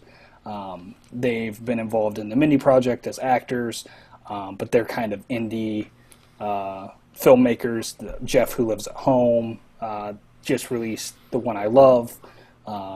Maybe not something that you guys are super familiar with, but I think they're really good. Every movie I've ever seen them be involved with, I think they're funny, and definitely I think they're really funny on the Mindy Project. So the series is about Amanda Peet, who goes and moves in with her sister and her family. That's about all that I know about it, except for the Duplasses are involved. Another series that doesn't have a release date at this point. So, but like I said, with the Duplass brothers being involved, that's what really drew me to that property. So. Yeah, I don't know who the Duplass brothers are. Why should I care about them? What have they done? Well, I know that like I said, they're indie filmmakers. A lot of mumblecore movies. That's really just slang for, a weird kind of kooky, quirky set of indie movies. But they've done a lot of like smaller indie movies. I know Jeff, Who Lives at Home, is on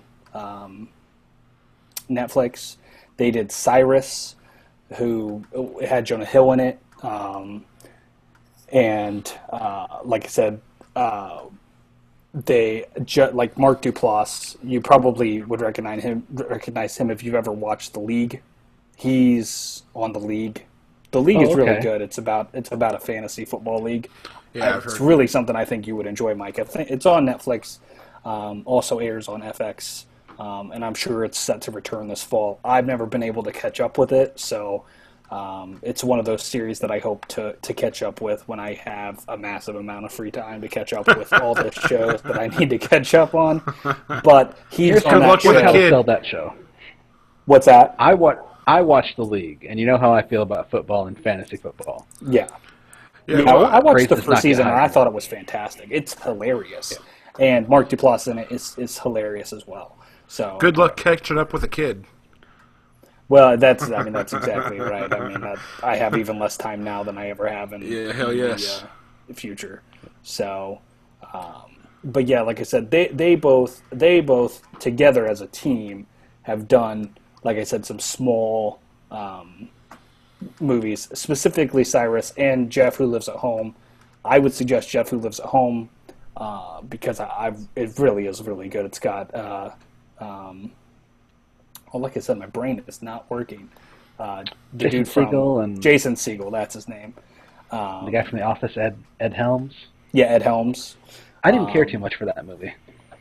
Yeah, like I said, it's a little weird. They kind of have a little quirky sense of humor and dark. They deal with a lot of dark shit. Like, I've heard the one I love, which isn't necessarily something that they wrote or direct, but Mark Duplass stars in.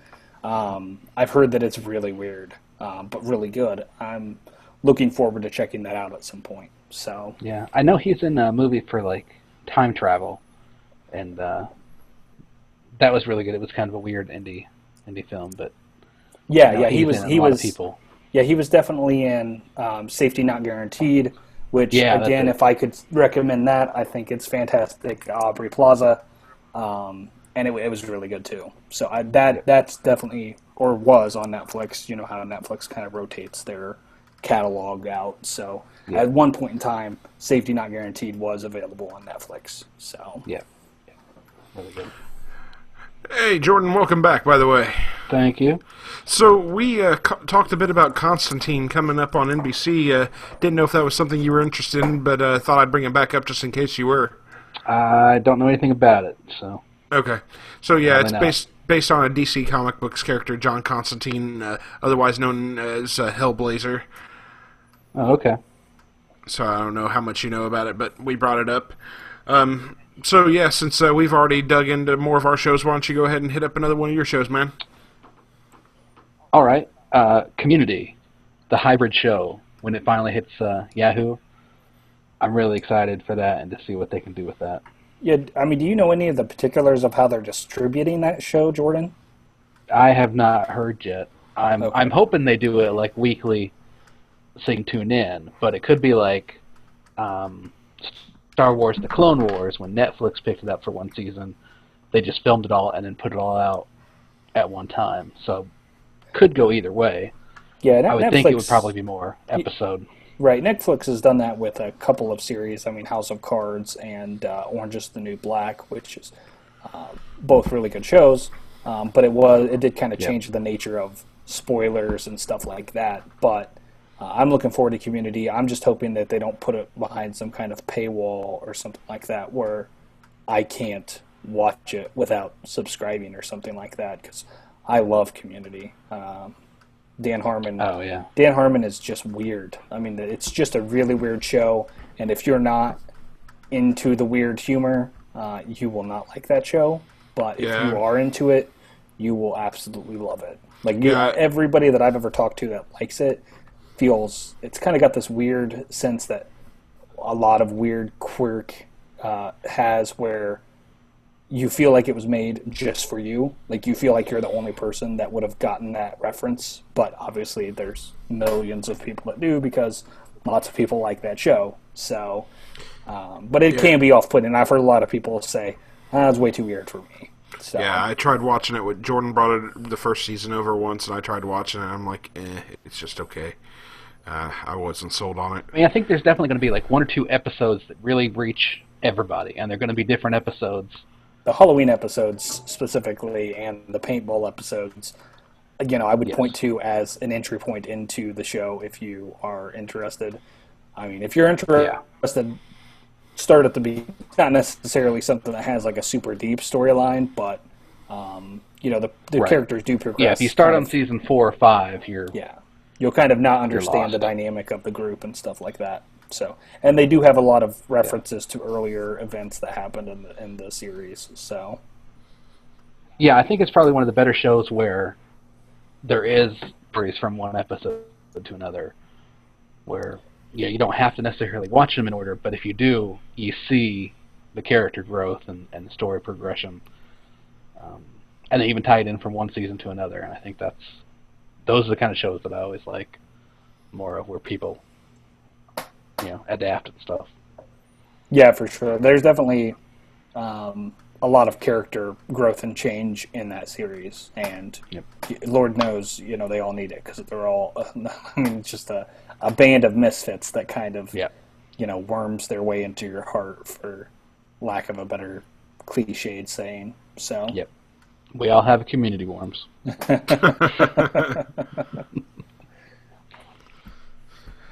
Okay, so next show on my list that I'll go ahead and bring up, because I think it's going to be something that all 3 of us are really looking forward to, is the forthcoming Walking Dead season on AMC.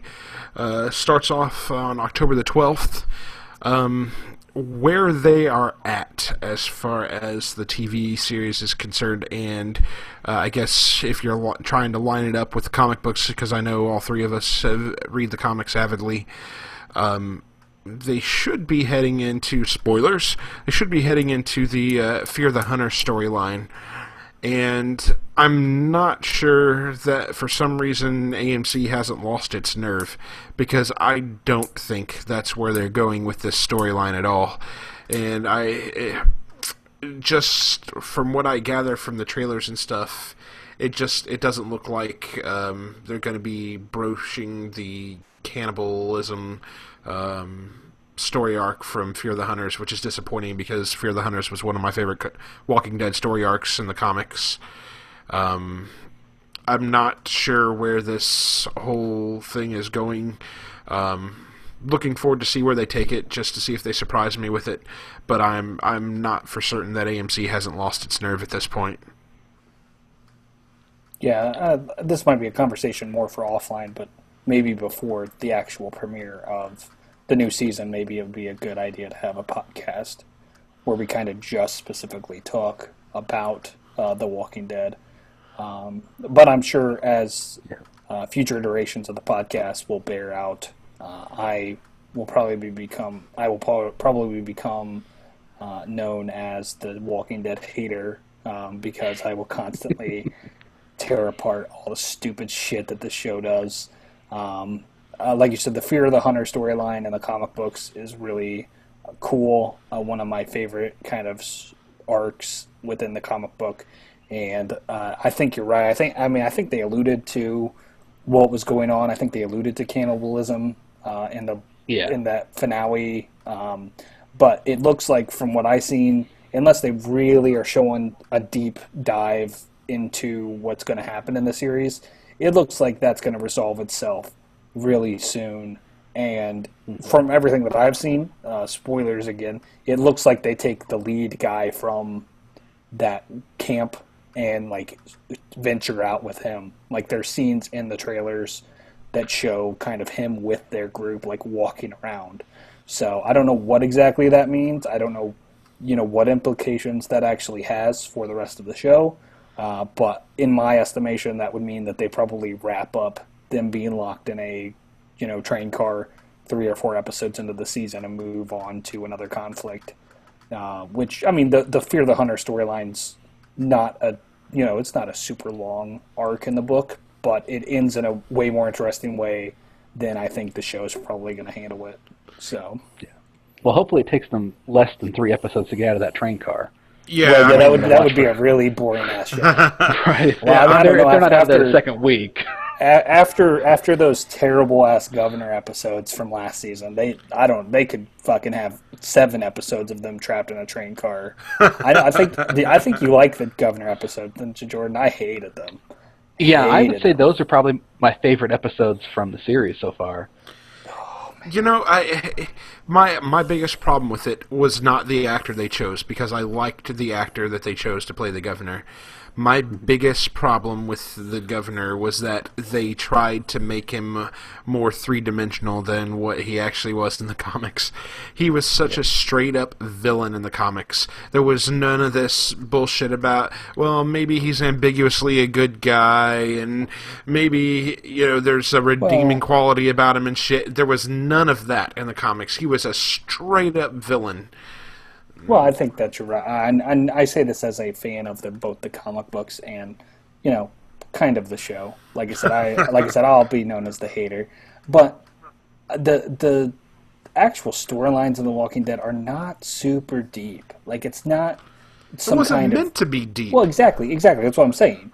It wasn't meant to be some kind of character examination or character study of this unique group of people. It was kind of it's kind of like a popcorn, it's not really super substantive. Like some of the stuff that it talks about and the nature of the way that people live their lives and the way that the world would devolve in a situation like what happens in The Walking Dead, those are interesting storylines. But the characters themselves have never been super well developed. It's never you do gain an affinity toward the main characters, but they're kind of interchangeable. And they kill the characters off so often that they have them serve different needs and never have them develop fully. And specifically in the case of the governor, he was meant to be a bad guy, a one-dimensional bad guy. He was evil, fuck him, kill him, Michonne, And I think that the show really kind of they crawled up their own ass and tried to make him some kind of deep villain, which by all means is usually a more compelling story for a villain, to have them have some kind of underlying motivation or dimensionality that makes them not just evil. But it did not serve the story. It muddied the waters. It made it way too confusing. You didn't know whose side to be on. I mean, obviously you did, because the show kind of just showed him being an asshole, but then he wasn't an asshole, but then he was an asshole, but then he wasn't an asshole. It's like, people don't operate like that. You can't have your cake and eat it too. You can't have him be a monster and then turn around and not be a monster. He is a monster. So. Yeah. I disagree. I think people definitely can, have different motivations, and, he's not doing the wrong thing just because it's wrong. He's doing it for reasons. Yeah, but that's not necessary. That's not totally true, Jordan. I mean, like, the concept behind him being super selective of who comes in the community or killing people that find out about his nefarious business practices, probably true. You're right. But having fish tanks full of zombie heads, that's fucking cartoonish. And in the comic books, it plays because he's a cartoon villain. In the show, it doesn't, because he has no reason to be that fucking psycho. It doesn't play. He obviously watched a lot of Fox News before everything went down. He needed more talking heads. I mean, like I said, it just, it was a misstep, I think. I don't think they delivered on one of the most iconic bad guys in the series. He didn't come off as evil enough to be as happy when he died. Well, in all honesty, the AMC lost their nerve with the character, because if they hadn't lost their nerve, they would have gone through with the whole Michonne rape shit.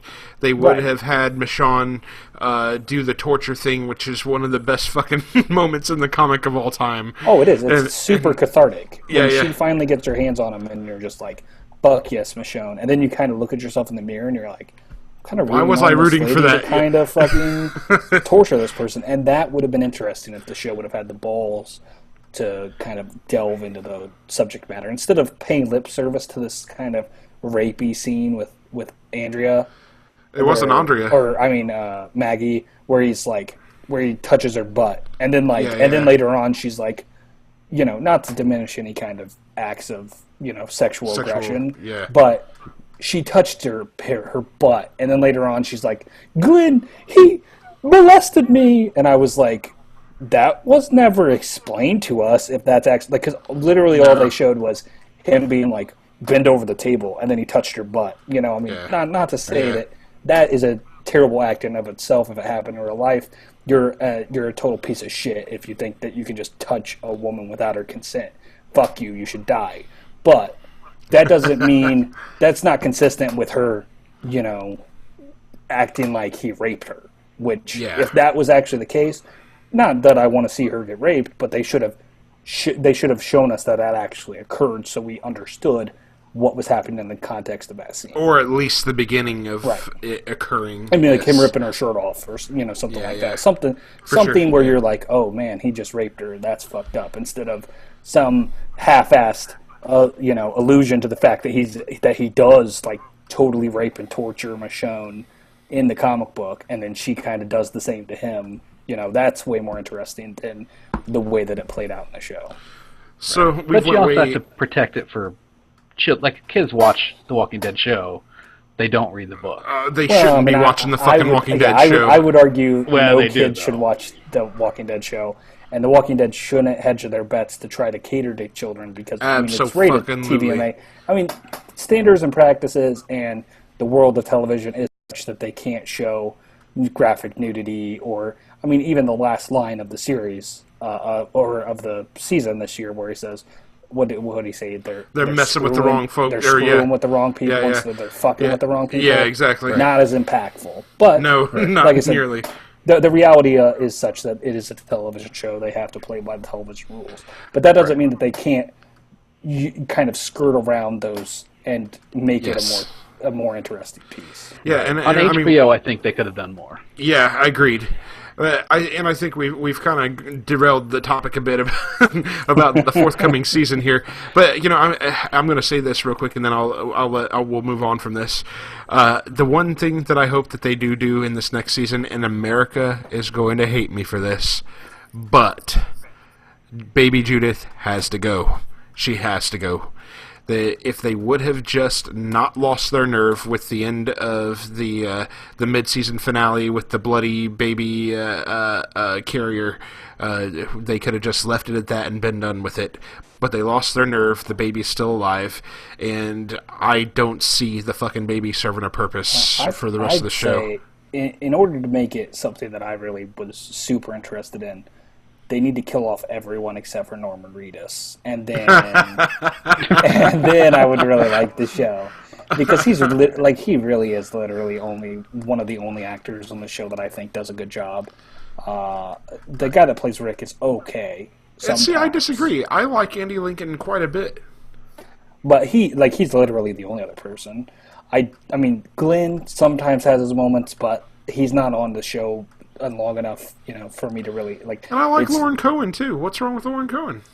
I don't know. I mean, the kid is terrible. Get rid of the kid immediately, but they can't because obviously, if they follow along with the books, he stays alive for quite a while. And the girl, that blonde-haired girl, is one of the worst actresses I've ever seen. The one that plays Beth. Yeah, that was hanging out with Norm Reedus' character. She is just such a bad actress. And every episode with her and Daryl Dixon was just so unbearable because she was so bad. And she was supposed to be going through like this deep psychological trauma, like getting over Herschel, being beheaded. Hey, let's save this for a Walking Dead conversation. Exactly. Yeah, no, like I said, I think obviously we have strong feelings that probably could prop up a whole podcast. But like I said, I'm looking forward to the 4th season as well. Hopefully, 5th. They're 5th. I mean, they can. I'm just missing shit all over the place tonight. But yeah, like I said, it's. I'm looking forward to it, and hopefully they can deliver. So. We've been running for quite a while here. We can, I would say, let's do some quick hitters here real quick. We don't have to do some in-depth discussion, but we can do some quick hitters here. What do we got left, Justin? Well, like I said, I really went through my list kind of that wasn't in line with everybody else's, but I think maybe we can hit a couple of DC comic book characters that are coming kind of real quickly here. The first being Daredevil. That's not a DC character. Shit. Like I said, I am fucking shit up all over the place. So let's go with comic book characters. The first being Daredevil, who's a Marvel character. There you go. And Marvel Studios actually developing the television show? Yes. Is that, okay, so yes. Coming to Netflix, not really a lot known about it, at this point, but interesting to say the least. Anything if it's not Ben Affleck as Daredevil, I'm excited. Not to disparage Ben Affleck. You Ben Affleck. I love Ben Affleck. I'm so happy that he's the new Batman, and I love Ben Affleck in almost everything, except for Gigli and Daredevil. So, and that shitty crime thriller that he was in. What is that with the Tom Clancy Day After Tomorrow or some bullshit? I can't even remember. I know what you're talking about. Terrible. I never movie. saw it. But he's great in Reindeer Games. Suck it, Reindeer Games. And he's the bomb in Phantoms. Yeah, you the bomb in Phantoms, yeah. But then, now that we've talked about all the Marvel characters, let's talk about the 2 DC characters that are getting another. At least one of them's getting another season. The other's just starting. Both on the CW. Both kind of coming out of the same vein. I believe the Flash has kind of been featured on Arrow. I've not watched Arrow. The Flash has not actually been on the show, but his alter ego has been on the show. Oh, has he? Okay. Yeah. But the teasers kind of have both of them in it. Like I believe the first one was like Arrow shooting Arrow at the Flash or some BS. I like I said, I have not watched Arrow. I think that it's interesting. I watched Smallville for quite a few years, and then it kind of devolved into something that I wasn't super interested in. So did not pick up Arrow when it came on.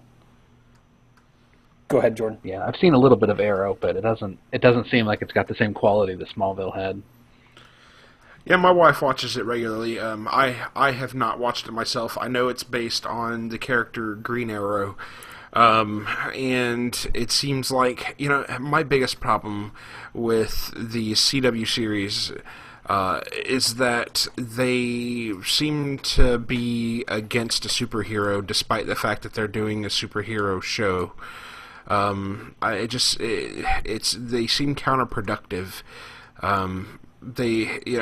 Green Arrow's villain throughout all of last season was supposed to have been Deathstroke the Terminator, and Deathstroke was out of his costume for the vast majority of what you saw Slade Wilson. What the fuck? Well, the CW caters towards teenage girls. They don't want to see guys in tights. They want to see guys out of tights. Yeah, that's the thing that's disappointing about it to me. Like Smallville kind of came along in a period of my life where I was way more into those teen dramas like One Tree Hill and Dawson's Creek is a huge favorite of mine. I'm sure we'll probably talk about that to great length because I fucking love that show. But damn Dawson's River Kids. But if they were on a different network, I would be way more interested in them, and that's why I am interested in Gotham. Yes. Debuting on Fox. Yes. It's not necessarily. I know that the first episode has been given to press. I was reading some reviews earlier today that kind of said it wasn't the best thing that they've ever seen, but that it was really good. So hopefully that's the case. Hopefully they, Donald Logue and the rest of that cast can kind of pick it up. I do think that the Batman story is super deep, and they can kind of mine that well all day long. And obviously, it's not about Batman; it's about Jim Gordon. Right. So. And let's just make mention real quick that Gotham does debut on September the 22nd. The Flash debuts on October the 7th, and Arrow's next season on October the 8th. But yeah, like I said, everything that I've seen coming out of Gotham, everything that I've heard coming out of Gotham, seems like it's probably going to be super interesting. And more Batman stories, I'm always down with that. So. Yeah, I'm really, really excited for this. And I think, even though I know that they actually had nothing to do with this show, I am more interested in this idea thanks to Kevin Smith. He did a Fat Man on Batman with Paul Dini, and actually it was a 2-part episode where they were talking about they started out with a conversation about the commercial for Batman Arkham Origins, and it just spun off with Kevin Smith and Paul Dini talking about how they would do a show about young Bruce Wayne. And it just totally got me sold on the idea of doing a show about young Bruce Wayne. And, again, I know that they don't have anything to do with Gotham, or at least not that I'm aware of. But if these folks from Gotham took any note whatsoever from what Paul Dini and Kevin Smith were talking about, I'm fucking in all the way. Take my money. Take my money. Yeah. Well, the one thing I will say... Go ahead, Jordan. I'll give it probably like 4 or 5 episodes, because I know with Agents of S.H.I.E.L.D., it took them a couple of episodes to really get everything like gelled together to make a good episode. So I'm going to give it a little time. The one thing I will say that kind of gives me pause when talking about Gotham is like all the integration of the rogues gallery of Batman villains kind of being involved. I don't mind a few cameo appearances or allusions to the greater evil that will be wrought when Batman comes of age. But like the trailer specifically shows like Catwoman as a little girl, and I'm like, oh man, don't have that be a super big part of the show. Don't hate it before it comes on. Right. Well, I mean, like I said, obviously I'm gonna have to watch the show to see how big of a part of that is, but like I said, it does kind of, like I said, give me pause. But yeah, I mean, like I said, another television series on our list, as Jordan just kind of brought up, Marvel Agents of S.H.I.E.L.D. I stopped watching that show about 4 or 5 episodes in. You shouldn't have. It was just so bad. I mean, I heard that it turned itself around and got way better at the end, but oh my god, it was so bad. I mean, it was worse than I was ranting about the Strain earlier. It was just so bad, and I have no idea why, because of Joss Whedon's involvement. Obviously, Jed, his brother, and I believe his brother's wife kind of took the helm of the series, but it was just not good at all. Not good at all for the first 5 or 7. That's all I can say about the series, because it left such a bad taste in my mouth. And like I said, I've heard it turned itself around toward the end of the series. Yeah, so the first 3 episodes were really hard to watch. It seemed like they were trying to be more of a procedural than be a comic book show.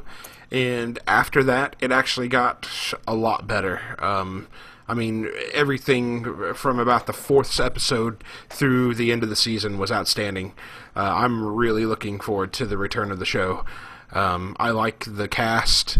I like where the story's headed. I like the fact that Marvel's cinematic universe has ties to the show, and I mean direct ties to the show.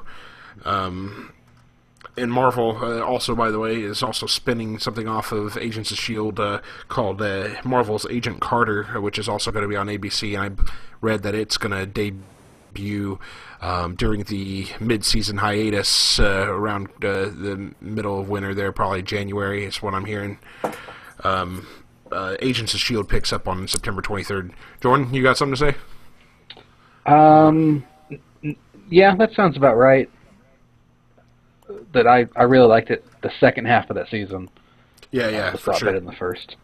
Totally I'm looking agree. forward to Brooklyn Nine-Nine coming back as far as a cop procedural. It's a comedy on Fox. No, it's awesome. Number one, let me just say real quick to the Agent Carter series. That is definitely something I'm looking forward to because Agent Carter was one of the only things that was enjoyable about Marvel's Agents of S.H.I.E.L.D. And I think that his character in the movies was really good too. So hopefully that can deliver and be something that I'm super interested in. I will probably try to catch up on Agents of S.H.I.E.L.D. because I've heard that it kind of ties into the movie universe.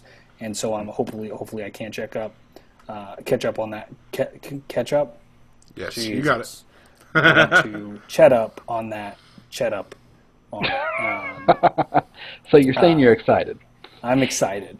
I am excited. But Brooklyn Nine-Nine, don't say fuck you to Brooklyn Nine-Nine. I'll say fuck you all day. It is great. Oh, it is fantastic. It's an Emmy award-winning show, Mike. How can you not There like you go. Dude, I fucking hate Magnolia. And it fucking won all kinds of awards. It's not about Magnolia. I'm just making the point. Well, number one, Magnolia is great. That's a discussion for another time. Number two, Brooklyn Nine-Nine is hilarious. It really is. It is hilarious. I'm at a loss for words to express to you how funny it is. It's great. Have you ever tried it? I mean, have you ever tried to watch it, Mike? No, because what I've seen on the commercials did not appeal to me. So, Well, Terry I don't know Crews what is you're in it. missing. Yeah, Terry Crews is in it. Terry Crews is hilarious. Terry Crews is gigantic, and the whole cast they really work well together. Yeah. And it's really well written send up of police procedurals. It's great. Yeah. And it's like smart comedy, but it's not like super smart comedy.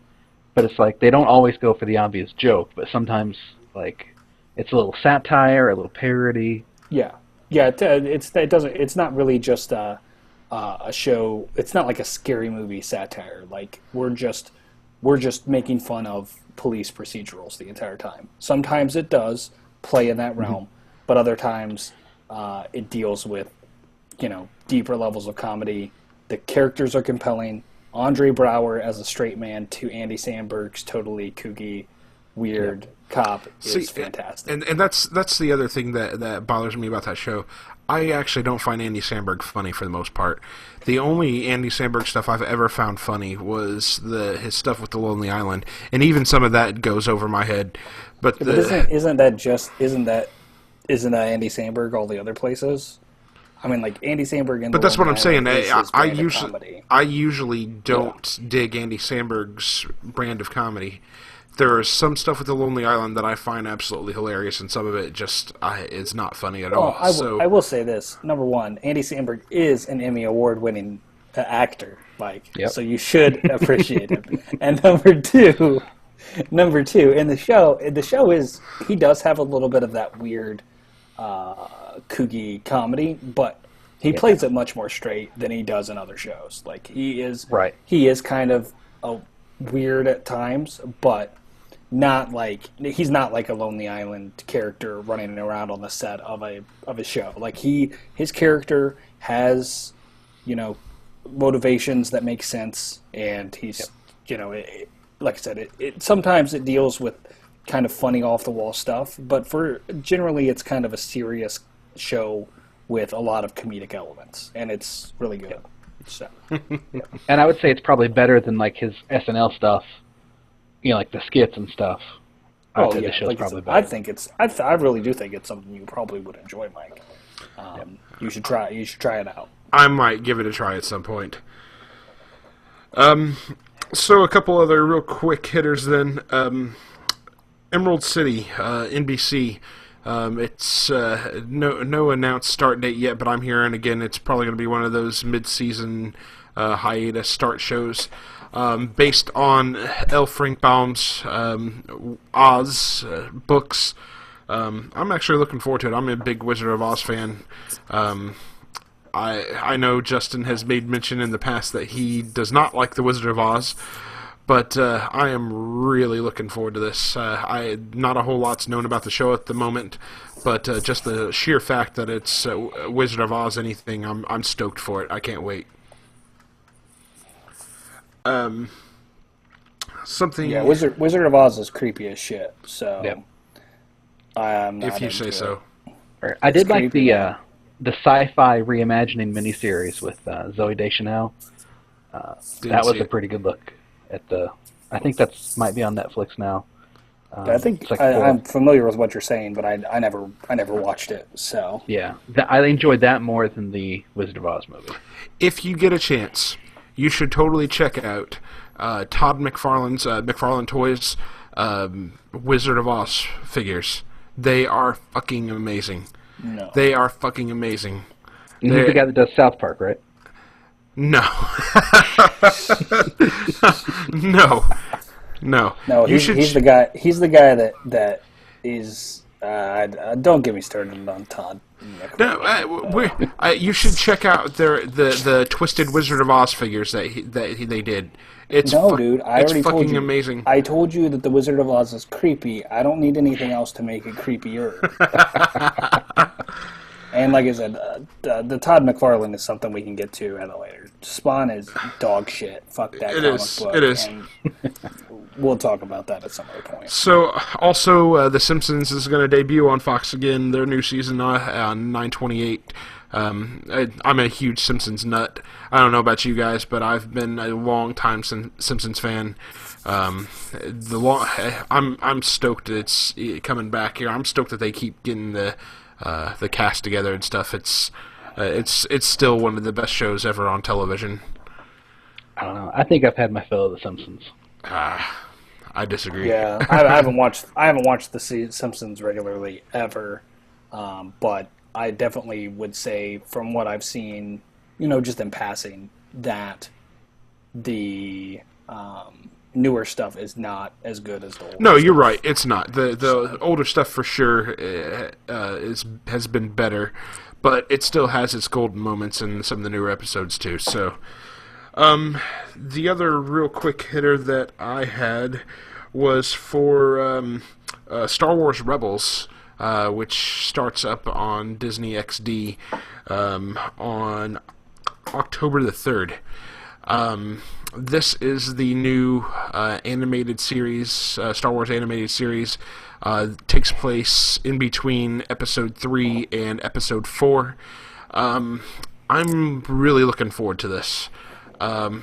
Even though the trailers have made it look like it might be geared more towards younger kids, I still think the series is going to be good, and it's still going to have its great moments.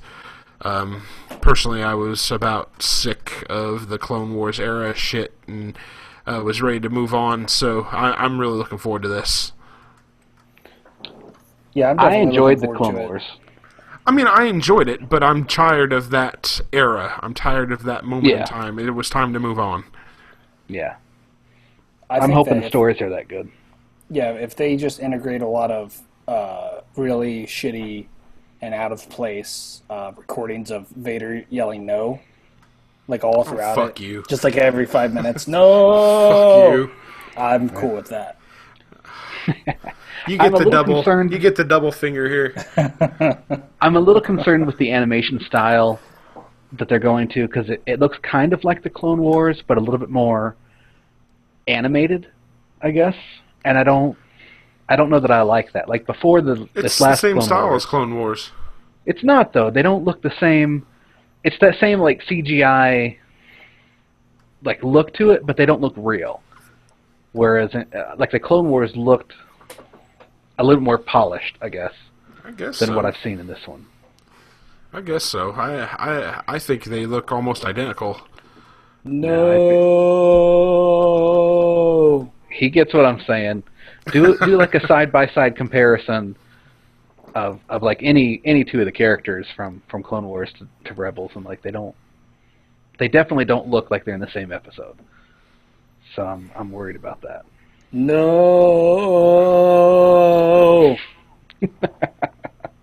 That's what it'd be like, and it's pretty compelling.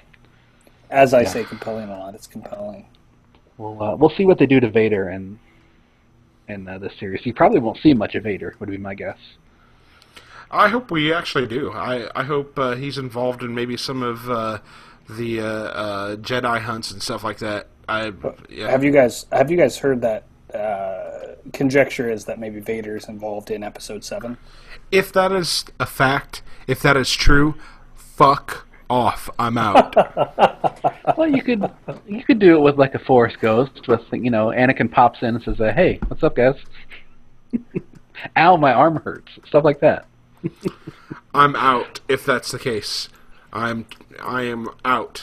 I don't know. I mean, like I said, I like Star Wars as much as the next guy. I don't have quite as much reverence for the property as I guess you do, Mike. It doesn't offend me so deeply if they kind of do different stuff with it. So, I don't know. Who knows? It could be dog shit. J.J. Abrams is involved. I would hope he guards against something totally insane popping out of, the woodwork in that movie. But, it does not need Darth Vader. It absolutely does not need it.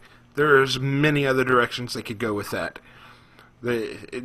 As much as I like the character of Darth Vader, his story ended with Return of the Jedi. It does not need to go any further than that. No. Fuck off. I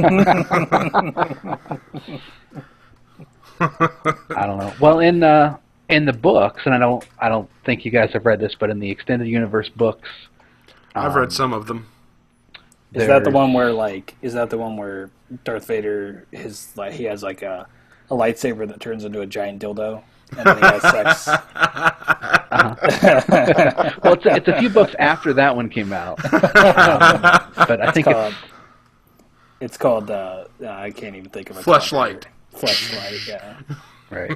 Well, like I think it's the Fate of the Jedi series, or one of those, but it's about this timeline. It's probably 30 to 40 years after Jedi.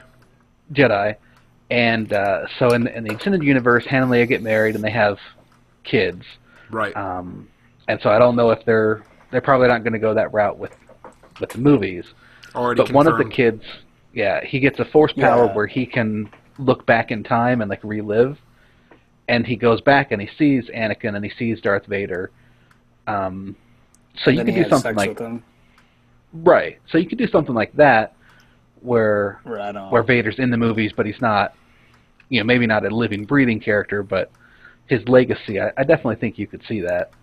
I'm down with time travel sex with with your great grandpap. I'm down. Right. Leia and Padme. What's wrong with you? Do it. What's wrong with you? I think it's way too late. I'm starting to get a little getting slap happy. No. Okay, I understand. So one last note here that I totally forgot about: Comic Book Men on AMC, coming back for a third season. I love the show. I know it's kind of hit or miss with a lot of people, but I love it just because I love Tell 'em Steve Dave, and really looking forward to those guys coming back. Yeah, I wish Q is actually going to be on the fucking show this season. I'm stoked about it. Who? Q.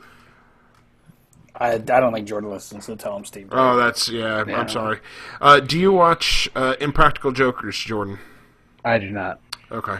Q's one of the Impractical Jokers, so he's also on Tell 'em Steve Dave. Yeah, he's been like a member of Tell 'em Steve Dave from the beginning. A while. Yeah. So, but yeah, Q being on the show really makes me excited. But I really like those guys. While it's probably an abstraction of their real day-to-day life, it's cool to see all the shit that comes through the shop. Like I said, I'm sure that's all kind of planned out ahead of time to kind of bring in the most interesting stuff and show it on the show. Yeah, I think they have show it on the special show. event days. Right. But I like the first season when they were longer episodes where they had more of that. Agreed. I totally agree. I don't like the scripted side of the second season. Yeah, it was still funny, but these half-hour episodes that don't give it enough time to develop anything. I think an hour-long going back to the hour-long format would be better. Yeah, and then I think there should be a rap show after that with Chris Hardwick. Talking men. Well, it's already in the works. There's already technically a rap show. They do a weekly show on a podcast that it's called The Secret Stash, and they talk about the previous week's comic book men in more in depth. It's usually just Ming and Mike. Yeah, it's usually just Ming and fuck Ming. So, I mean, I'm sure. Like I said, I'm kind of a Tell 'em Steve Dave and like in the army of Tell 'em Steve Dave. I really like Walt and Pry and Q, and hopefully they have a lot of interaction. Like I said, I don't know how big of a part Q will play in this season, but hopefully they have those three interact with each other, because Tell 'em Steve Dave is a really good podcast. Like I said, maybe another episode is kind of talking about our favorite podcast, but Tell 'em Steve Dave has always been one of my favorite podcasts. From I just didn't start listening to them in the beginning, but for the past 4 or 5 years they've been on my iPod trying to listen to them. Yeah, I agree. And a real quick note that Comic Book Men starts up on 10/12 on AMC, so same night that Walking Dead and Talking Dead re-debut. Oh, so that's a big day. Big day for AMC. Yeah, pretty much. Anybody got anything else? Because I think we're getting towards a pretty good stopping point here. Well, specifically on the shout-outs this week, I don't think anybody really answered the call this week. We didn't get anybody to answer the call this week. I'm kind of disappointed. Yeah, I guess not a lot of video gamers out there. What about you guys? What was the first video game you beat? For me, it was Rampage on NES. I fucking love Rampage, and I was like the first kid on my block to beat it. It took forever. It seemed like it took forever when I was a kid to beat it because, of course, back then there was no save, so you couldn't just save it and walk away and start up again. So, yeah, it seemed like I spent like a whole day playing that damn thing and finally beat it, and it's still one of my all-time favorite NES games. Yeah, it's great. I guess there's a board game version of it out now. Really? Yeah. Yeah, it's not really necessarily based on the Rampage IP, but it looks really cool. It's something we definitely should check out. Yeah. Oh, I thought it was like it's called Rampage, and your monster's tearing down buildings. So. Yeah, but like it's just like a generic like monster. Okay. It's not as like, close to Rampage as we can get legally. Right. Yeah. Right. It's not George and Lizzie.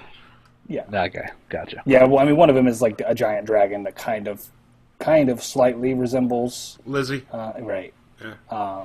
But the board game looks really cool. I think they did like some tabletop episodes on it and stuff. But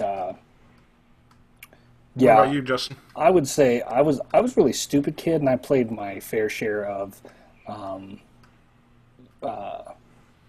Nintendo, Sega Genesis, all of the iterations up until the Nintendo 64. But Nintendo 64 was where I actually, had enough, enough time on my hands, and I wasn't as stupid of a little kid to actually play through. And Zelda Ocarina of Time, as probably, again, like I say, I have a few cultural touchstones that I call upon, and Zelda Ocarina of Time is one of them. It's a great game. My favorite game of all time. I'm sure that has a lot to do with it being the first game that I ever actually played through entirely. Got a 100% playthrough, and I still love that game. I could play it again right now if presented the opportunity. So, hey, Ocarina. How about you, Jordan? Well, I have a younger brother. He's a couple of years younger than me. So I am kind of sad but proud to say my video game is Grand Theft Auto 4. Because because that video came out when he was away in college, and I didn't have to share with him. Wait, that's the first game you ever played all the way through to completion was Grand Theft Auto 4? Yes, because growing up with a younger brother, when we're playing a game, it's you play until you die or complete a mission, and then you hand the controller off. So all the Grand Theft Auto games I didn't get to beat because he was there playing half of it. I think Halo he did a couple missions on. We had to share everything. Wow. So, I mean, my brother and I had to share too, but shit. Wow. I'm really surprised. Well, he's a little bastard. Wow. Yeah, so I want to leave that question open. I'm curious to hear other people's remarks about what their first game was that they ever beat. Jordan, you want to throw out another new question? I would say, what about? I don't even know. I guess something about TV that. I threw out on our Facebook page. I threw out, let us know what you're looking forward to for this fall season, and we didn't get no response to that either. Yeah. Well, I think that our Quack response on the first episode was really easy for somebody to hop on and respond just real quick with a one-word response. How about this week? If you think that The Walking Dead is shit, you say shit, and if you think that it's not shit, then don't post. Or you could post not shit, but all right. It's not, like I said, I don't hate it. I just don't love it. So right. No posting like Team Carl, Team Beth. No, don't post this. Right. I do not want to say fucking this. Twilight, Jordan. Well, I want to touch back to the strain because what Justin said was it was kind of like vampires and zombies, and looking at Twilight and Teen Wolf. No. No, hear me out. Teenage girls, vampires, sexy. Werewolves, sexy. Zombies, not sexy. Why doesn't anyone love zombies? They tried to do a zombie love story recently in a film. I can't remember what the hell it was called, but it can go to hell. It can burn, die, go to hell. No, it wasn't that bad of a movie. Yeah, it actually was kind of cool. It was Warm Bodies, I think. Warm Bodies, yeah. It was a little more of a comedy as well. I'm just saying, like teenage girls or even hot young women. Let's say that, so I don't get into too much trouble here across America. But hot young women that I know are always dating brainless guys. What's the difference with a zombie? Right? I wouldn't totally disagree with your hypothesis there, Jordan. But I think obviously, I think it probably speaks to a deeper psychology of the root of the characters. Like vampirism's always been synonymous with this sexual encounter. Werewolves less so. I think that people just really got hooked on to vampires and then was like, oh, what's a other famous mythological creature that maybe is in that same vein? Oh, werewolves. Yeah. But also you can also make those two sexy. Like most of the time, if a girl's in love with the werewolf, she's not, wanting to get down when he's in wolf form. Like she's cool when he's in human form. Zombies don't have that ability. Like they're just always rotting. Oh look, flesh. my left ear just fell off, baby. Yeah. Can you please reattach this? That would be really. Although I have to say this. I know I talked about the strain, and it's bad, but part of the show, like I said, it's kind of this parasite that takes over the host body, and so the person, like the actor or the person that gets infected, kind of goes through a metamorphosis, and as part of that metamorphosis, as detailed in the book and the show, they lose their genitalia, and they also their butthole and their pee hole form into one called a cloaca. I mean, obviously, I think we've all heard that term before, with reptiles and birds and shit. But there is a scene in the show and in the book where one of the people that has been turned is peeing, and their dick falls off in the toilet, and they flushed their dick down the toilet. Yeah, they showed that on the soup. Wow. It's really stupid. But at the same time, my mouth was kind of agape. Like, did they really just show that? Like, wow. Yeah. I mean, it doesn't show his dick fall off. No, I realize that, but the implication. Yeah, you hear him peeing, and then you hear a plop, implying that his dick fell off, and it's a medium plop. If it was a big splash, then you would know. It was a white small guy. Splash, What is a medium plop?